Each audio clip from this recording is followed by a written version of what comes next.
नमस्कार भाइयों। यदि आप ब्रह्मचर्य व्रत का पालन कर रहे हैं और आपको बहुत ज़्यादा कष्ट का सामना करना पड़ रहा है, आपके ब्रह्मचर्य में बहुत ज़्यादा तकलीफ हो रहा है, बहुत आप अनेकों प्रकार के शारीरिक तथा मानसिक समस्याओं का सामना कर रहे हैं और ये विशेष करके ब्रह्मचर्य का शुरुआत करने के बाद हो रहे हैं, तो इसका मतलब है कि आपके ब्रह्मचर्य में फ्लैट लाइन आ गया है, अर्थात आपके ब्रह्मचर्य का उपद्रव शुरू हो चुके हैं।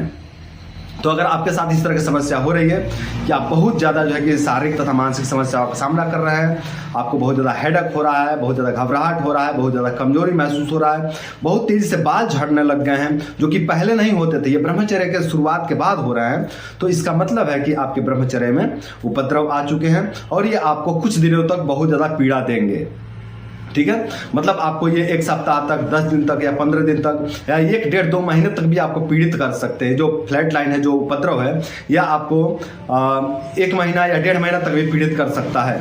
तो ऐसे स्थिति में आपको धैर्य रखना है दोस्तों। इतना समझ लीजिए कि जब कोई भी चीज़ रूपांतरित होता है ना किसी दूसरे चीज़ में, तो उसको बहुत ज़्यादा तपना पड़ता है, बहुत ज़्यादा उसको कष्ट सहना पड़ता है दोस्तों। जैसे कि आटा को रोटी बनना होता है ना, जब आटा रोटी में रूपांतरित होता है तो उसे तपना पड़ता है, उसे आग पर तपना पड़ता है, तब जा करके वो रोटी बनता है, वो लायक बनता है ना। और उसका जो है कि ताकत बढ़ जाता है, उसका एनर्जी बढ़ जाता है और वो लायक बन जाता है ना, उसका कीमत बढ़ जाता है उस तपने के बाद, है ना। क्योंकि पहले तो आटा था और वो आग पर तप करके रूपांतरित हुआ है रोटी में, है ना। क्योंकि वो जो तप से गुजरा है ना, वो जो तपस्या से गुजरा है, वो जो आग से गुजरा है, वो जो जलन से गुजरा है, वो जो उपद्रव का सामना किया है ना, उस सहन से उसका कीमत बढ़ गया, उस सहन करने से उसका कीमत बढ़ गया, उसका महत्व बढ़ गया, है ना। उसके पहले उसका महत्व कम था, उस आग पर जलने से पहले, तपने से पहले उसका महत्व कम था, उसका कीमत कम था। लेकिन जब वो तप गया ना, जब वो पक गया, तो उसका कीमत बढ़ गया। तो इसको ऐसा समझ लीजिए कि जब भी कोई चीज़ रूपांतरित होता है तो उसे जलना पड़ता है, तपना पड़ता है, बहुत ज़्यादा कष्ट सहन करना पड़ता है, तब जाकर उसका कीमत बढ़ता है। जैसे दूसरा उदाहरण ले लें तो मट्टी को, साधारण मिट्टी को जब बर्तन में रूपांतरित होना होता है ना, तो उसे पकना पड़ता है, जलना पड़ता है आग में, है ना। बहुत ज़्यादा उसको मारा जाता है, तोड़ा जाता है, बहुत ज़्यादा कई बार उसको जो है कि सानना पड़ता है, कई बार उसकी तोड़ैया होती है। उसके बाद आग पर जो है उसके पकना पड़ता है, आग पर तपना पड़ता है, तब जाकर के उसका कीमत बढ़ता है, वो लायक बन जाता है ना।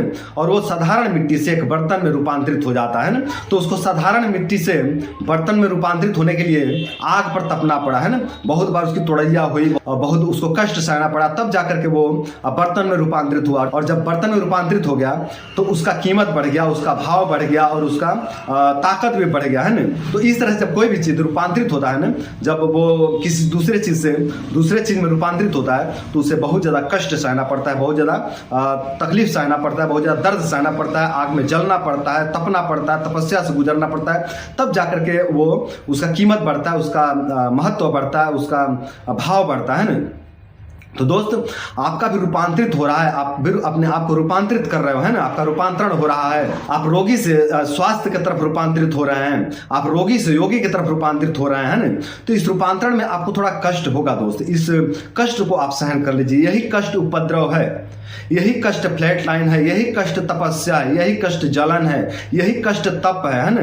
तो इस तप में तप लीजिए, आपका जीवन बेहतर हो जाएगा दोस्त। और यदि आप अपने आप को रूपांतरित नहीं करते हैं, इस कष्ट को नहीं सहते हैं, तो आप हमेशा रोगी बन करके जियोगे, हमेशा आपको दुर्बलता का सामना करना पड़ेगा, बार बार आपको बेइज्जती का सामना करना पड़ेगा, आपको हमेशा झुक के जीना पड़ेगा, हमेशा रोगी बन करके जीना पड़ेगा और आपका जीवन बहुत कष्टमय हो जाएगा, बहुत कष्टदायक हो जाएगा। तो मेरे भाइयों, इस कष्ट को सह लो, इस जलन को सह लो, इस तप को सह लो, इस तपस्या को सह लो और आप अपने जीवन को रूपांतरित कर लो। रोगी से आप अपने आप को योगी बना लो, रोगी से आप अपने आप को स्वस्थ बना लो।